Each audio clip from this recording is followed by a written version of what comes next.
Sir Kejriwal గారికి కూడా high court bail ఇవ్వలేదు, షాక్ ఇచ్చింది ఆయనకి చెప్పుకోవాలి. అసలు ఏం జరిగింది, ఎలా జరిగింది అక్కడ కోర్టులో, ఎందుకు బెయిల్ ఇవ్వలేదు, మీ ఒపీనియన్? కేజ్రీవాల్కి సంబంధించి ఆయన అరెస్ట్ అయిన రోజు నుంచి 16వ తేదీ 21వ తేదీ అరెస్ట్ అయ్యాడు. 21 నుంచి కూడా రోజు ఏదో ఒక వార్త వస్తానే ఉంది. ముందు 2 రోజులు కూడా ఆయన ఈడీ నిర్బంధంలో నుంచి 2 సార్లు 2 ఆదేశాలు కూడా పంపించాడు. ఒకటేమో ఫస్ట్దేమో వాటర్కి సంబంధించిన ఆదేశాలు. ఢిల్లీలో ఎండాకాలం మొదలైంది, వాటర్కి ఇబ్బంది లేకుండా మీరు ఏర్పాట్లు చేయండి, వాటర్ ట్యాంక్స్తో వాటర్ని సప్లై చేయండి, అట్లాగే సివేజ్ని కూడా క్లీన్ చేయండి, ఇవన్నీ చెప్పాడు. దాన్ని అతీషా మర్లేన్ అనే ఆమె మినిస్టరు, నీటిపారుదల శాఖ మంత్రి, ఆమె దాన్ని పెట్టింది. దాని తర్వాత మరుసటి రోజేమో ఆరోగ్యానికి సంబంధించి, ప్రజారోగ్యానికి సంబంధించి జాగ్రత్తలు తీసుకోమని పెట్టాడు. సో ఈ 2 జరిగాయి. దాని తర్వాత సునీత కేజ్రీవాల్ ఆయన భార్య, ఆమె ప్రెస్ మీట్ పెట్టి మాట్లాడింది.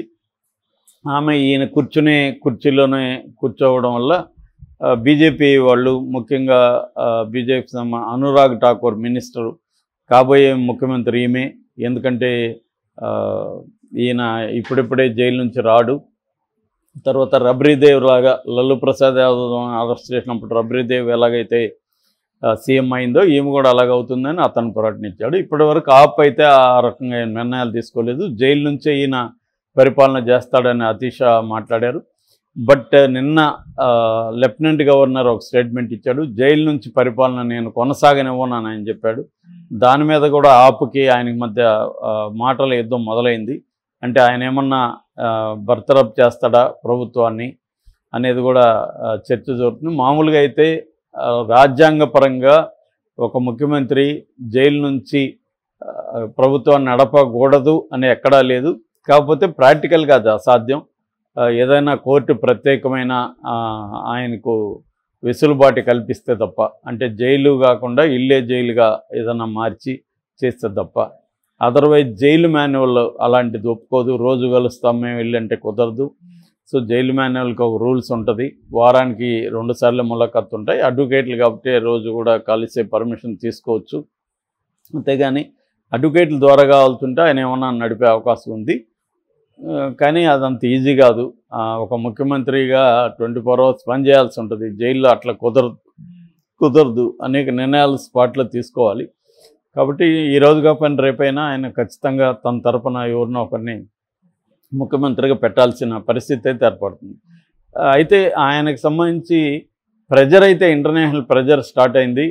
జర్మన్ ఖండించింది. జర్మన్ ఖండిస్తే జర్మన్ దౌత్యాధికారిని మన ఫారిన్ మినిస్ట్రీ పిలిచి ఆయనకు దాదాపు 40 నిమిషాల పైన ఆయన దగ్గర దాని ఏమంటారు వివరణ తీసుకున్నారు. దాని తర్వాత అమెరికా ఖండించింది. అమెరికాకు కూడా వీళ్ళు లెటర్ పెట్టారు, నిరసన లెటర్ పెట్టినాక కూడా మళ్ళీ అమెరికా దాన్ని ఇంకా ఒకసారి ఖండించి, అదే కాకుండా కాంగ్రెస్కు బ్యాంకు అకౌంట్స్ని స్తంభింపజేయడం కూడా ప్రజాస్వామిక చర్య కాదు, మేము దీన్ని గమనిస్తున్నాం అనేది కూడా అమెరికా అనేది. ఒక రకంగా ప్రపంచవ్యాప్తంగా ప్రెజర్ అనేది మోడీ వైపు పెరుగుతుంది. ఇప్పటివరకు ఇలాంటిది లేదు మోడీకి, కానీ ఇది స్టార్ట్ అయింది. సో మోడీ కూడా జాగ్రత్తగా ఉండాల్సిన అవసరం ఉంది. ఎలక్షన్ల కోసమే అరెస్ట్ చేశారనేది అందరికీ తెలుసు. కేజ్రీవాల్ మీద కేసు ఉందా లేదా, అది నిజమా కాదా అనేది పక్కన పెడితే, కావాలనే ఎలక్షన్ ముందు మోడీ ప్రతిపక్ష నాయకుల్ని అరెస్ట్ చేస్తున్నారనేది చిన్నపిల్లవాడిని అడిగినా చెప్తారు, దాంట్లో ఏం డౌట్ లేదు. ఎందుకంటే అరెస్ట్ అయిన 2 రోజులకే ఇటు గాలి జనార్దన్ రెడ్డి ఇక్కడ చేరాడు. ఆయన మీద బోల్డ్ కేసులు ఉన్నాయి కర్ణాటకలో. ఇలాగా అట్లాగే అజిత్ పవార్ కావచ్చు, తర్వాత అశోక్ చౌహాన్ కావచ్చు, ఇలాంటి వాళ్ళంతా కేసులు ఉండి చేరినాక వాళ్ళు ఏమయ్యారో మనకు తెలుసు. ఇక్కడ జగన్ 10 ఏళ్ళుగా బెయిల్ మీద ఉంటే ఏం చేస్తున్నారో బీజేపీకి తెలుసు. కాబట్టి బీజేపీకి అనుకూలంగా ఉన్న, బీజేపీలో ఉన్న, ఎన్డీఏలో ఉన్న వాళ్ళ మీద కేసులే ఉండవు, వాళ్ళని జైలుకి పంపించడాలు ఉండవు. వాళ్ళందరూ మిస్టరు లేదా మిస్సెస్ క్లీన్లు. ఓన్లీ ప్రతిపక్షాల్లో ఉన్న వాళ్ళు మాత్రమే అవినీతి పరులు, వాళ్ళే జైలుకి వెళ్ళాలి, వాళ్ళ మీదే కేసులు ఉంటాయి. ఇది క్లియర్గా బీజేపీ స్టాండ్. ఇది గత కొంతకాలంగా జరుగుతుంది. దీన్ని చూడలేని వాళ్ళు గుడ్డి వాళ్ళు తప్ప ఇంకొకటి కాదు. సో ఇది అందరికీ కనిపిస్తుంది ఓపెన్గా. దీనికేం పెద్ద అతి తెలివేం అవసరం లేదు. మామూలుగా న్యూస్ చదివే అందరికీ తెలుస్తుంది. సో ఈ క్రమంలో ఇంటర్నేషనల్ ప్రెజర్ కూడా మొదలైంది. అమెరికా ప్రెజర్ అంత ఈజీగా తట్టుకోవడం కష్టం మోడీ కూడా. ఎందుకంటే అమెరికాకున్న ఇవాళకు కూడా అమెరికాకి ఓల్డ్ దీంట్లో కంట్రోల్ ఉంది. మరి దాన్ని ఎదిరించి మోడీ నిలబడడానికి సాహసం చేస్తాడనేది కూడా చూడాలి. ఏదేమైనా అది ఉంది. ఇది ఒకవైపు అయితే, రెండో వైపు అక్కడ కేజ్రీవాల్ ఆరోగ్యం బాగా క్షీణిస్తుందని చెప్తున్నారు ఈడీలో. ఎందుకంటే ఆయనకి డయాబెటీస్ అయినా ప్రాపర్ లేకపోతే డయాబెటీస్ డౌన్ అవుతుంది, అప్ అవుతుంది. సో ఆ రకంగా ఆయనకి షుగర్ లెవెల్స్ బాగా పడిపోయినాయని, 46 mgకి మొన్న పడిపోయినాయని ఆందోళన వ్యక్తం చేస్తున్నారు వాళ్ళ ఇంట్లో వాళ్ళు. ఆమె భార్య సునీత కూడా చేస్తుంది. అదొక ఆస్పెక్టు. ఇక మూడవ ఆస్పెక్టు, హైకోర్టులో నిన్న బెయిల్ పిటిషన్ మీద సుదీర్ఘమైన వాదనలు జరిగాయి. కేజ్రీవాల్ తరపున అభిషేక్ సింగ్ మన్వి ఆయన వాదనలు వినిపించారు. ఇటు ఈడీ తరపున అసిస్టెంట్ సాలిసిటర్ జనరల్ ఎస్వి రాజు ఈడీ తరపున మాట్లాడారు. ప్రధానంగా ఈడీ ఏంటంటే కౌంటర్ వేయడానికి మాకు టైం కావాలని అడిగింది. ఎందుకంటే వీళ్ళు నిన్ననే ఇచ్చారు మాకు కౌంటర్ వేయడానికి టైం లేదని. దానికి అభిషేక్ సింగ్ మన్వి ఆయన అభిషేక్ మను సింఘ్వి ఆయన ఏం చెప్తున్నారంటే, మాకు సాటర్డే మేము వేసాము, సాటర్డే రిజిస్ట్రీ క్లోజ్ అయింది, మండే ఓపెన్ అయింది, ఓపెన్ అయినాక ఇచ్చాము, ఇంకా మేము అంతకుముందే ఆడిస్తాము, అసలు వాళ్ళు కౌంటర్ వేయాల్సిన అవసరం ఏముంది దీంట్లో, క్లియర్గా ఇది అక్రమ కేసు. సెక్షన్ 50 ప్రకారం పిఎంఎల్ఏ సెక్షన్ 50 ప్రకారం స్టేట్మెంట్లు తీసుకోవాలి, అవేమీ తీసుకోలేదు వీళ్ళు. సెక్షన్ 45 ప్రకారం అరెస్ట్ చేశామని చెప్తున్నారు, 19 ప్రకారం అరెస్ట్ చేశామని చెప్తున్నారు. సో దీంట్లో ఏ రకమైన ఈయన నేరం చేశాడనే దానికి వాళ్ళ ఏ రకమైన ఆధారం లేదు. ఇది క్లియర్గా ఎలక్షన్ ముందు ఆయన్ను అరెస్ట్ చేయడం వల్ల లెవెల్ ప్లేయింగ్ గ్రౌండ్కి విఘాతం కలిగింది. రాజ్యాంగం లెవెల్ ప్లేయింగ్ గ్రౌండ్ ఉండాలి అని చెప్తుంది. ఎన్నికలంటే అందరికి ఈక్వల్గా లెవెల్ ప్లేయింగ్ గ్రౌండ్ అంటే అందరికి ఈక్వల్ ఆపర్చునిటీస్, ఎన్నికల్లో పార్టిసిపేట్ చేయడం, ప్రచారం చేసుకునే హక్కు ఉండాలి.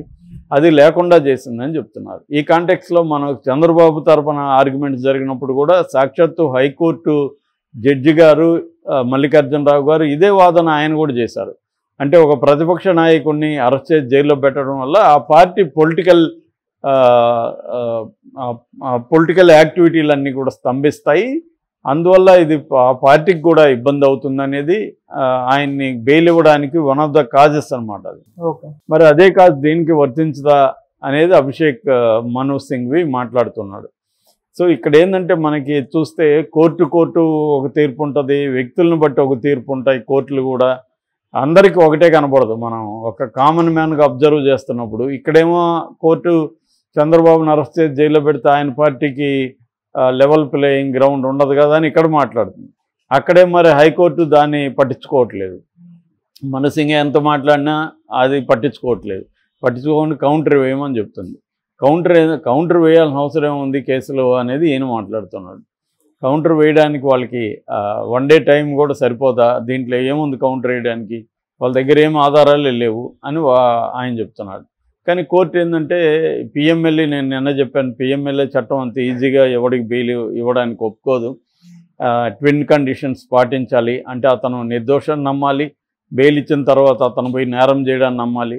కాబట్టి హైకోర్టు సుదీర్ఘ వాదనలు విన్నప్పటికీ కూడా ఇప్పటి వరకు అయితే ఆయనకు రిలీఫ్ అయితే రాలేదు. 28 వరకు అయితే నాకు తెలిసి, అంటే 28 వచ్చేసింది ఆల్రెడీ. సో ఈ రోజు వరకు ఆయన కస్టడీలో ఉండాలి. కానీ వాళ్ళు టైం తీసుకున్నారు కాబట్టి కస్టడీ పొడిగిస్తారు, నాకు తెలిసి కస్టడీ పొడిగిస్తారు. ఆయన హెల్త్ బాగాలేదన్న గ్రౌండ్ కూడా వీళ్ళు హెల్త్ సర్టిఫికేట్లు ప్రొడ్యూస్ చేస్తారు. ఎందుకంటే వీళ్ళు కూడా చెకింగ్ అవన్నీ చేస్తుంటారు ఆ పరిస్థితి.